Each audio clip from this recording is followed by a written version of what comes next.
but it's a very nice boot because it allows drainage, and so that's going to prevent us from getting trench foot, which you might be familiar with if you look into World War I, World War II, Vietnam, and the list goes on and on. We're moving on up. We have the belt. Now the belt serves obviously a very good purpose because now we can hold on to a lot of other different gear. But these little things, they make noise when we march, but this is the symbolism of a Roman soldier. There's many people out there who say this is going to be growing protection. No, it isn't. It's just like wearing jeans today. Is that going to protect you from getting kicked in the nuts? No, it's not. It's still going to hurt. So I don't know exactly who invented that whole idea, but that's not necessarily going to work. Moving around, we have a dagger on the left here. The dagger is called the Pugio, and that's going to be your utility knife. Of course, as things go really south in combat, this is going to be your last-ditch defense. But for the most part, this is what's going to be cutting your vegetables, meat, or any other sort of items that you need a knife for. Of course, this became very famous for one of the items that stabbed Julius Caesar multiple times. Now, as far as the sword itself, we'll be demonstrating some of this a little bit later. This is their common sword, a gladius.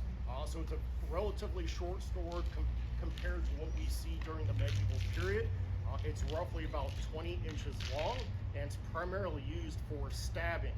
We can certainly slash, that's not a problem, but you're going to be using a lot of energy, and when you're fighting these battles that might last all day, you don't want to use up all that energy, become tired, because if you're tired and exhausted, then you're dead.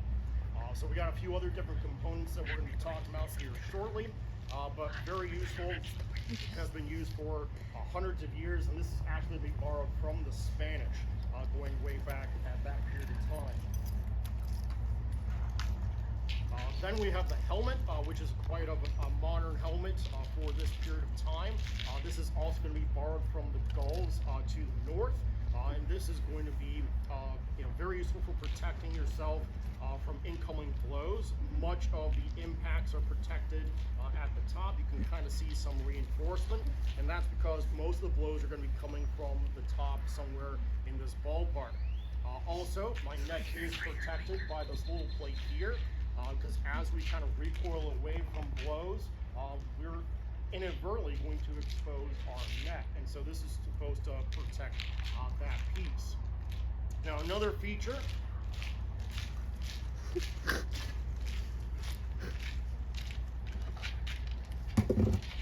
is going to be the shield. This is called a scutum. So on the back side here, you're going to be carrying it around, very similar to maybe a suitcase. And so that's going to be braced against your shoulder. And of course, you can see it's very tall, so it can protect a majority of my body. And so how this works in their formations is kind of imagine there's other people to the left or right of myself, but then you kind of hold it, brace it against your shoulder, and then of course with the blade you're going to be stabbing and slashing around. You can kind of push out a little bit to kind of push people away, which was a tactic used by the Romans from time to time. But this is all about teams. We're going to be working together to defeat the enemy. It's not individual warriors going out there trying to get glory and slaughter the enemy. You've got to work as a team to be able to do this. The final weapon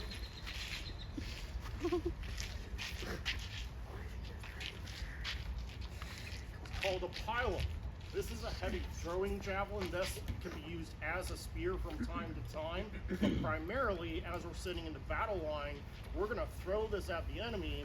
This, of course, hopefully we can kill someone before they actually come and attack us, but we're going to be disabling their shields. This is armor piercing, so it's going to go through this armor, any shields they might have, maybe scare them off, but basically take them down a few notches before we engage with our swords. So this is the primary weapon, the sword is going to be secondary, and the dagger is going to be when things go wrong for you all day long. This is how the Romans are going to be able to defeat their enemies, and then of course spread their culture around Europe, which is what of course spills into, of course, the medieval period. So I don't want to take too much more time of his. So Rob, whenever you're ready. This is the ancient period, so you're looking at like an imperial Imperial Legionary about the 1st century, about the time of Jesus.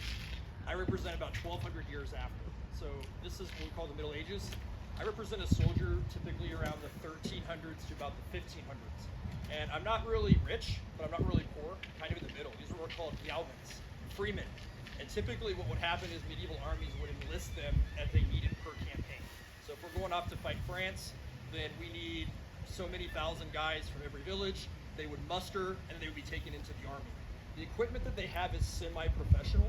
So what you're starting to see in the Renaissance period is that armies are going from just being militias, just average people, to being kind of a mix of both.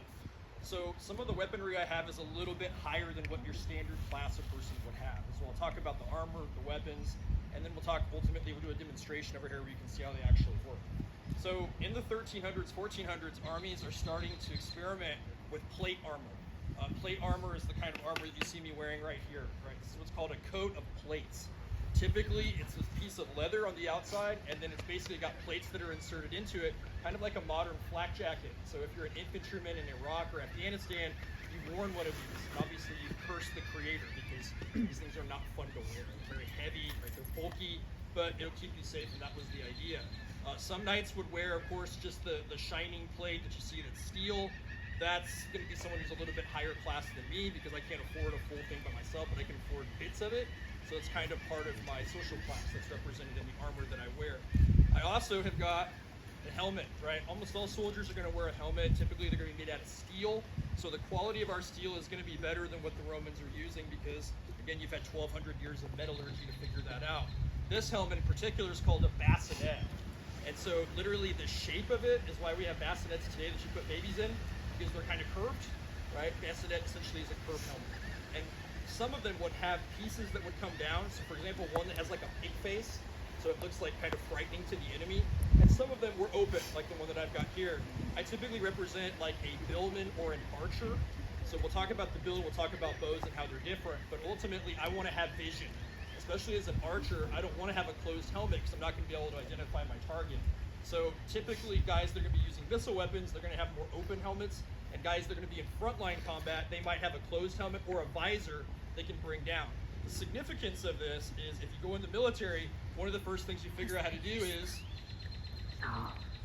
salute, right? The reason that you salute is because in the old days, knights had visors, and the clip of your visor is here.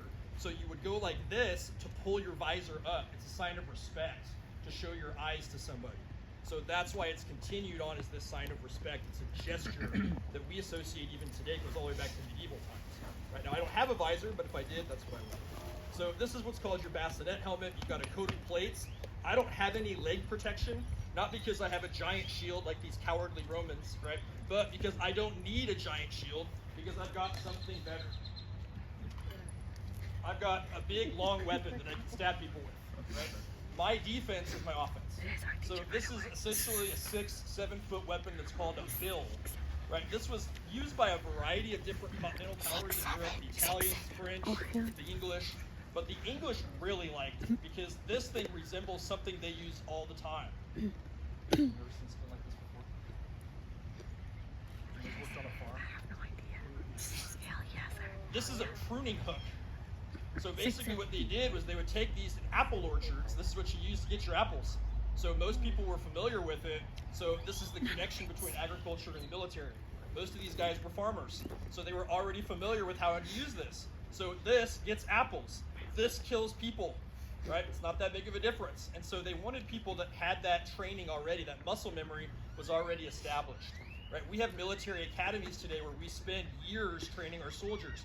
They didn't have that luxury, so they wanted people that already had skills, right? And they took those skills and then used them in warfare. So the bill is a great example of this. Number one, it gives me reach, right? So I can keep enemies at a distance. I can poke because the top part is a pike, a spear, right?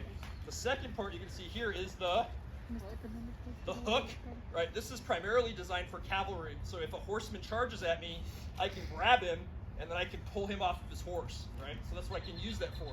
And then the last part, right? This is the part I can use to brace through armor. So if somebody's already on the ground, once I've pulled him down, then I can finish him off by chopping him with the hook. So it gives me 3 weapons in one, which is why it's such a versatile tool, and they're cheap to make. These guys were essential because in the English army, most of the army is going to be made up of longbowmen. So these guys are there to keep people at a distance so the bowmen can keep shooting. The bowmen are going to do most of the killing. My job is just to make sure that they don't end up on top of them. So that's pretty much what a billman is going to do, and that's pretty much what the bill is. Very effective weapon, obviously used really until about the 1600s when they start using gunpowder. So that's the bill. Now, other weapons they're going to use. As we talked about, this is an era where people are starting to use really heavy armor, right? If you're using a sword, if you're using sharp weapons, it's not going to do the trick. You need something that's a little heavier. This is essentially what's called a crow's beak, also known as a poleaxe, right? What you do with this is essentially if you're facing a knight of sorts, if he gets close enough, you're going to try to smash him in, just like you would a wall from Home Depot, right? That's what this is basically a big sledgehammer. It's got little pieces here so it can dig into the armor, and then this part again is supposed to go through it. So you're trying to smash them, you're trying to basically knock them out.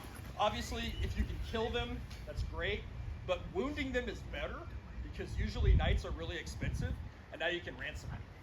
And that was the idea. You get a mounted knight, you ransom them, you can make a lot of money off it. So these typically don't go around armor, they just go through it. And so this is the kind of weapon that a lot of people are going to use, especially knights. And the last major weapon that we'll take a look at, if I'm a missile weapon, if I'm somebody who's an archer, this is my bow. This is called a longbow. This is famous, obviously, by the English because battles like Crécy, Agincourt, Poitiers, where the English are outnumbered, they're facing heavily armored French knights, and yet with large numbers of bowmen, they're able to triumph. Why? Because the bow is part of a system that uses the concept of firepower. It's like a machine gun. Each one of these archers was trained from infancy. In fact, the King of England, Edward I, made it a law that all sports were illegal on Sundays except archery. So that way England had this large pool of archers that they could draft from.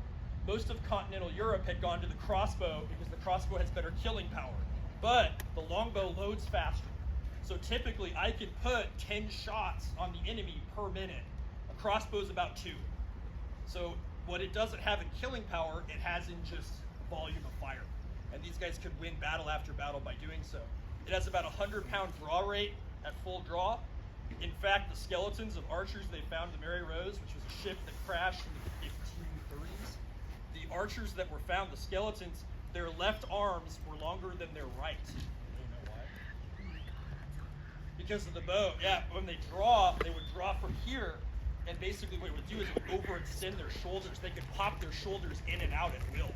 Because the bows were so heavy, they had to dislocate their shoulder to shoot them. These bows are about 100 pounds of draw weight, so they'll shoot through a wall.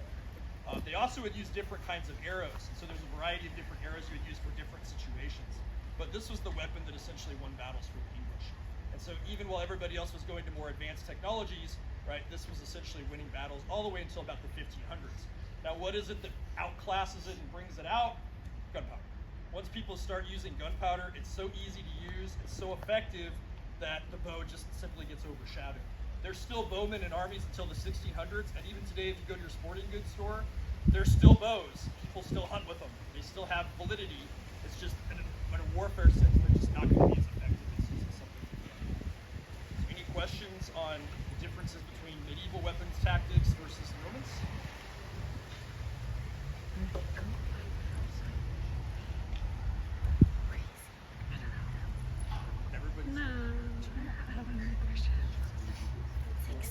Okay, so for the second part of our presentation, he's setting up a stand over here. First of all, we've got a show and tell, so we've got some helmets from different periods. There's some Roman, Greek, I believe there's a medieval helmet, so you can take a look at those. We also are going to have a target stand set up, so I'll do a demonstration so you can see the longbow in action. And then I think he's going to be cutting fruit as well. So for those of you who wish, you can join us over here, right? That's where we're going to do the second part of the presentation. Ramaker. That's my goat. Can you shoot it? Can you shoot the melon? That's my man. Oh, like shoot apples off of Bro. No nos volvimos a mitad. Yes, that's so tough. I hope it goes 6 or 7 distance. Shut up. Alright, So I'm just gonna take a clutch of arrows. We're gonna be shooting the longbow just to give you some idea of what we're shooting. So first of all, you got your bow. I'm not gonna shoot you, Aw. but you're gonna have your arrows. Your arrow typically is made of your point. You got your shaft, and then this part's called the fletching. That's what creates drag. It's like Minecraft. So if the arrow goes like this, you don't want it to flip. So if it does that, it's not gonna hit right. And the very back part is the knob. The way that you shoot, there's a variety of different ways, but you can pinch it. You're gonna put this on the string, pull it back, and you're going to be able to fire. So typically English archers can shoot about 10 arrows a minute. I'm not even going to get anything close to that, but I'll shoot a couple just to give you an idea of what it does. Oh my god. My god. Right here. Oh, we were supposed to record that.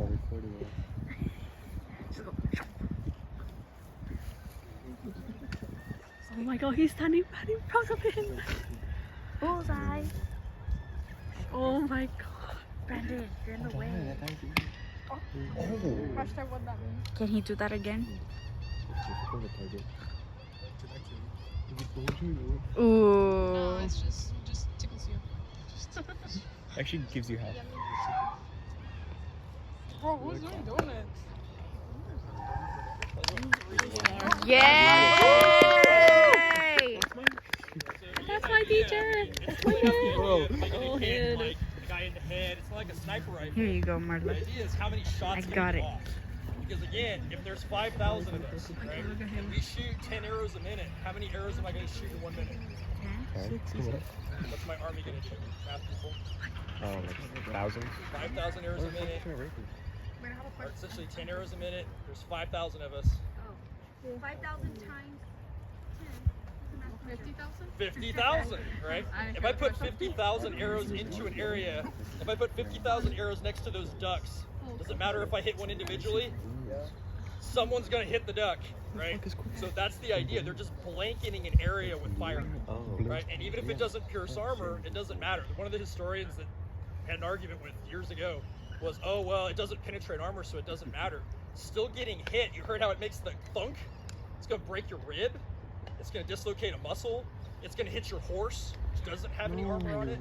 All those things are going to cause problems. So really, it's just a matter of just blanketing an area with fire, and that's what the English do best. That's how they won the battles that they did. Does anybody have any questions? I do. Yes. What do you? I have a very first question. Remember that you mentioned how people in the Civil War would reload the rifles with lead? Yes. What do you think takes longer, shooting the arrow or recharging the lead on the? Recharging a rifle. Now here's the thing: by the Civil War, I know. you're shooting once every 20 seconds. But the thing is, the bullet is traveling so fast that no armor on Earth is going to stop it. So the trade-off is I'm going to get that armor piercing power, plus I'm going to have 10,000 guys shooting at once. So when you guys shoot in the front, then you reload and the guys behind you are shooting. So it doesn't really matter there's a gap because the guys behind you pick it up. So when you've got large armies with gunpowder, they win because they're always firing. So the fact that the bow shoots quicker doesn't really matter because gunpowder negates that advantage just through sheer volume. And that's why we went to guns, which are way more accurate. But these work pretty well too. Other questions? Any questions for me Are or those Mr. things Yark the about anything? floppers made with feathers? What is it? The things. Typically bird turkey is really good. They didn't have turkeys because that was New World, but pheasants, ducks, right? I could probably pick up some duck feathers and make stuff out of them. Anything that's going to create that drag because that's what's going to get it so it doesn't plane. It spins a little bit, but not a whole lot. Other questions? Why are the shoes like that? What is it? Why are the shoes like that? Oh, so this was a time period where you guys kind of saw, I think you guys saw was it last semester where we did the conquistador thing? Yeah. Right? So this was a time period where it was very much emphasized to be a man. So I've got lots of extra padding, because that's what you need. And then my shoes. So the idea was there's a myth, this is probably the most appropriate thing to talk about, but the myth was that a guy's shoes were the size of the man's manliness. Yes? So if I've got curly shoes, that means that I've got extra manliness. So that was the idea. It was for the ladies. Right. So you would walk around town, and I think women today, you probably look at a guy's muscles or his abs, right? But back then, you look at a guy's shoes, because you'd be like, oh, Goodness gracious. Do you think it was And that was the idea behind it. It was a way to attract women. But typically in the army, like these are like more noble shoes. So these are going to be more expensive. The average guy probably isn't going to be able to afford these, but it's a good conversation piece, so I wear them anyway. They're typically going to wear boots. And in the Roman period, you can see they're wearing sandals. Sandals are really good because you can see it's open, so all that foot odor gets released into the air. This one, not so much. There was no Dr. Scholl's back then, so that was kind of a problem. It was unfortunate. Do you want to tell them a little bit about Viking women? Give me a chance to do the presentation. Did elves, like, when Santa Claus give us their concept of shoes? Okay, so Santa Claus, all right, was probably based off a real person who lived in the Dark Ages. He was. He lived in Turkey, and at that time, these were the kinds of shoes they wore. They also wore the kind of the hat that he wears, which is called a Phrygian cap. That's a real hat. People actually wore it. It wasn't just Link from Zelda. Like real people wore it, and it's kind of part of this throwback to Kris Kringle back in the 500s or 600s, whenever he lived in And Turkey. the exaggeration of it. Yep. So there was a real guy who lived, whether or not He didn't, obviously. he's the same guy. He didn't fly with the Subject to other. Do you want to go into your presentation? Give me a chance to talk about it. No, they're Go ahead. joking. All right, so this is Professor Sines. She basically, a lot of her emphasis is on Viking women. So she looks particularly at the Dark Ages. She looks at what women wore, what the expectations were. We obviously give you a lot of testosterone from the guy's perspective, which is great, but we like to look at the other perspective too. So. So obviously women, and most of the generations that you hear, especially with your grandparents, right, might say women didn't have a lot of rights. Well, it was very different for Viking women. They actually had a lot more property rights, and they can actually divorce their husband if they chose to. So if a woman wasn't happy in her marriage, maybe he didn't produce financially, or she just wasn't happy, she would set his stuff outside their home, and that was their divorcing. They didn't believe in beating their women. It was highly respected. I'm not saying things like that didn't happen. Hair, braids, there's a lot of origins from the Vikings. They did a lot of braids. Obviously, I didn't do those crazy braids. That would have taken me forever. Makeup. Women used a lot of makeup, but from nature, right? They were real big into nature. So any type of colors like red would come from, the flowers, the black, right, from charcoal and stuff. They would use from just things around that they had. They were real big into running the household, handling the farms.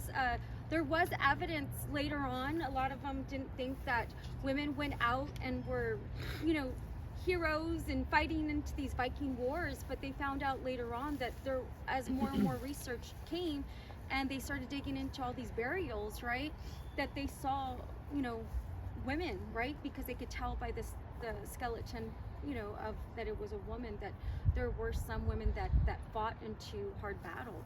So you would have your women that fought in battle, women that stayed behind in the home. Women made the cells, right, for those. Their Vikings were famous for like exploring, right? They were exploring out there. They were considered like kind of pirates, very aggressive, very rich in that nature, and real big into trading. And so women would make the cells, right, to the ships. It would take about 2 women to make a single cell, and it would take them about a whole year.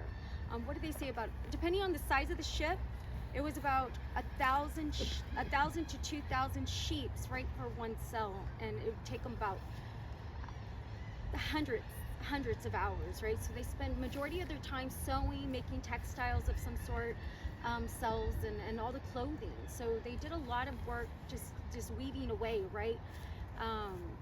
Women were also masterminds. Obviously, they would have to be in Vikings itself in math skills.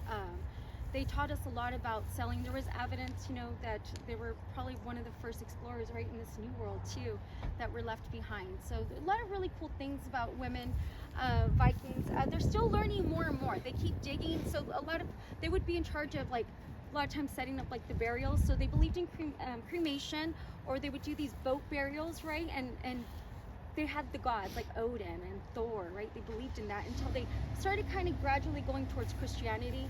You would see that, but they believed in those gods. But when they would bury themselves into these boats, right, especially if they were high ranked, they would put anything that was special to them. So you saw a lot of like dragon figures, right, that were made out of things that they believed or they wanted to take with them to the afterlife. They believed that whatever they were buried with in these ships, right, that was the ship that they would be able to take with them.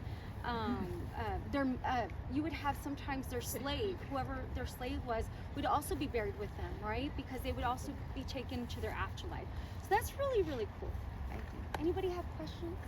I don't know how much time we have. Did you say their belongings would travel with them in the afterlife? Whatever they chose to bring with them that were buried with them would go with them to the afterlife. They believed that, right? So they believed that, you know, if they would take certain foods or clothing, or again, their slave as well, that they would also travel with them to their afterlife, that they would be there with them. Which is pretty cool, right? I think that's pretty cool. I mean, to think like that. But you do see evidence where they started going more into Christianity, but they still had a lot of their pagan beliefs, right? They still believed, and they still believed in all the dragons, even though that they expanded in that direction. Dragons were a big, They believed in them? they believed in the dragons. No, there's some research that shows dragons and dinosaurs, there may have been a connection there, right? So, yeah. Why did they shift towards Christianity? So they did a lot of trading with a lot of people throughout the world. So just like anybody else, they start questioning maybe their God or evidence behind it. And the people that they do trading, they would also marry. There was this one famous king. He wanted to unite their trading route. So he married a Mongolian queen, right, that came into him. So they're going to start learning about Christianity and kind of being embracing it. We did that with the Native Americans when the Spaniards came and they forced, you know, Christianity or educated, and some chose to take it in and some resisted. So not all Vikings are going to take it in. You're going to see some resistance, right? But they still want to keep their traditions, a lot of them. But that's why it is. They're starting to learn more about it, and they get curious and they start digging into it, and some just start realizing that's the direction they want to go. Does that make sense? Kind of like, you know, somebody teaches you something that you didn't know and you would have never believed in, but you start learning about it and it can persuade you. Any other questions? No? Maybe so? Well, if you guys have any questions, feel free, or if they want, can they touch any of that? Yeah, they can try these on. Do you guys want to try on or touch any of this cool stuff up here? Or some helmets?